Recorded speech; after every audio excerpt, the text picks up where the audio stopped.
जय श्री कृष्णा। राधे राधे। आज हम आपको निर्जला एकादशी के दिन करने वाले तुलसी के विशेष उपाय बताएंगे, जिससे आपको धन में लाभ होगा और घर में सुख समृद्धि बनी रहेगी। हिंदू धर्म में निर्जला एकादशी का विशेष महत्व बताया गया है। यदि आप इस दिन तुलसी के पौधे के कुछ विशेष उपाय आजमाएंगे तो भगवान विष्णु की विशेष कृपा आपके ऊपर बनी रहेगी। हिंदू धर्म में सभी एकादशी तिथियों का विशेष महत्व है और साल में 24 एकादशी तिथियां होती हैं, जिनमें अलग तरीके से पूजा पाठ करने का विधान है। प्रत्येक महीने में 2 बार एकादशी तिथि होती है और इसमें से मुख्य रूप से विष्णु की पूजा की जाती है। किसी भी एकादशी तिथि में से सबसे ज़्यादा महत्वपूर्ण ज्येष्ठ महीने की निर्जला एकादशी को माना जाता है। इस दिन लोग पूरे दिन निर्जला व्रत का पालन करते हैं और भगवान विष्णु की पूजा करते हैं। यह व्रत हर साल ज्येष्ठ महीने के शुक्ल पक्ष की एकादशी के दिन रखा जाता है। इस साल यह व्रत 31 मई को रखा जाएगा और इस दिन यदि आप उपवास करने के साथ तुलसी के पौधे के कुछ उपाय करेंगे तो आपके जीवन में खुशहाली बनी रहेगी और धन लाभ भी होगा। तो आइए जानते हैं तुलसी के उपायों के बारे में। विष्णु भगवान जी को आप भोग में तुलसी की पत्तियां अवश्य चढ़ाएं। यदि आप निर्जला एकादशी के दिन भगवान विष्णु को पंजीरी और चरणामृत का भोग लगाती हैं और उसमें तुलसी के कुछ पत्ते डालती हैं तो आपके जीवन में सदैव खुशहाली बनी रहेगी और भगवान विष्णु की कृपा प्राप्त होगी।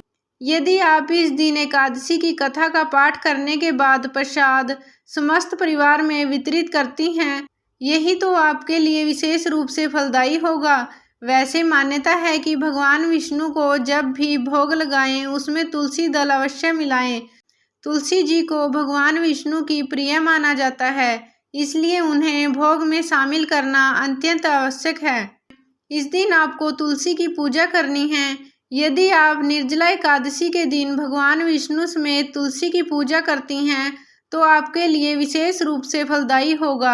इस दिन आपको तुलसी माता का पूर्ण श्रृंगार करके पूजन करना चाहिए और उनकी आरती करनी चाहिए। इससे आपको समस्त पापों से मुक्ति मिल सकती है और बिगड़े काम बन सकते हैं। तुलसी की पूजा के लिए आप उसके सामने दीपक प्रज्वलित करें और आरती करें। यदि आप विधि विधान से तुलसी की पूजा करेंगी तो आपको अवश्य लाभ होगा, लेकिन आपको ध्यान रखना है कि निर्जला एकादशी के दिन तुलसी के पौधे को जल न दें, क्योंकि इस दिन माता तुलसी भी विष्णु जी के लिए निर्जला व्रत करती हैं। तुलसी जी की परिक्रमा भी आपको करनी है।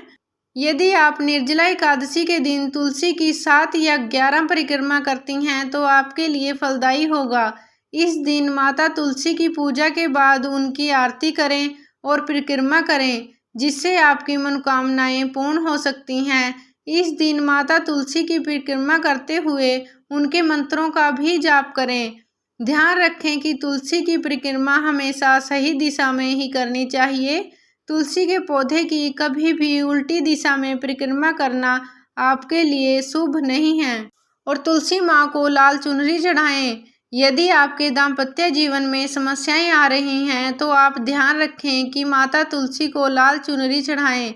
लाल चुनरी को सौभाग्य का प्रतीक माना जाता है, इसलिए इसे तुलसी में चढ़ाने से भगवान विष्णु और माता लक्ष्मी की कृपा आपके ऊपर सदैव बनी रहती है, जो आपके दाम्पत्य जीवन के लिए शुभ माना जाता है। और इस दिन आपको विष्णु जी के मंत्रों का भी जाप करना है।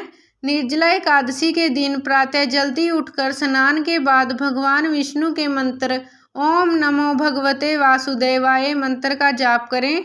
इस मंत्र का जाप करते हुए यदि आप माता तुलसी की पूजा करती हैं तो आपके घर में हमेशा खुशहाली बनी रहेगी। इस दिन आप विष्णु जी को भोग लगाने के साथ तुलसी के पौधे में भी भोग अर्पित करें, जिससे आपकी मनोकामनाएं भी पूर्ण होंगी। यदि आप निर्जला एकादशी के दिन विष्णु जी की पूजा करने के साथ तुलसी के कुछ उपाय आजमाएंगी तो आपके घर में सदैव समृद्धि बनी रहेगी। अगर आपको यह वीडियो अच्छी लगी हो तो वीडियो को लाइक करना, ज़्यादा से ज़्यादा शेयर करना, कमेंट करना और अगर चैनल पर आप नए हैं तो चैनल को सब्सक्राइब करना। जय हरि विष्णु।